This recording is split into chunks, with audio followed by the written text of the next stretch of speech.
আপনাদেরকে শুধুমাত্র একটা নির্বাচন দিয়ে যাওয়ার জন্য আমরা এই সরকারকে আমরা ক্ষমতায় বসাই নাই। এই দেশকে আমরা একটা সুন্দর বৈষম্য মুক্ত বাংলাদেশ গড়ার প্রতিশ্রুতি নিয়ে আপনাদেরকে আমরা এখানে বসিয়েছি। ইন্টারিম সরকার, এই সরকার কোন চাপের মুখে পড়ে যে কোনো ধরনের চাপ অনুভব করবে আমরা সেটা মেনে নিতে পারি না।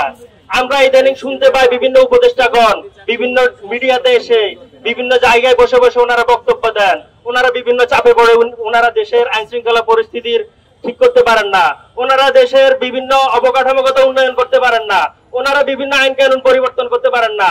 আপনাদেরকে আমরা এখান থেকে অনুরোধ করতে চাই, আপনারা কিসের চাপ অনুভব করেন আপনারা জনগণের কাছে খোলাসা করেন।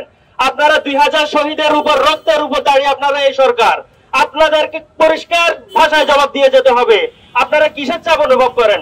আপনাদেরকে শুধুমাত্র একটা নির্বাচন দিয়ে যাওয়ার জন্য আমরা এই সরকারকে আমরা ক্ষমতায় বসাই নাই। এই দেশকে আমরা একটা সুন্দর বৈষম্য মুক্ত বাংলাদেশ গড়ার প্রতিশ্রুতি নিয়ে আপনাদেরকে আমরা এখানে বসিয়েছি। আপনারা যদি প্রতি পর্যায়ে ভাবে আপনারা যদি ব্যর্থতার পরিচয় দিয়ে যান, আপনাদেরকে আমরা সেই বিগত সরকারের মতো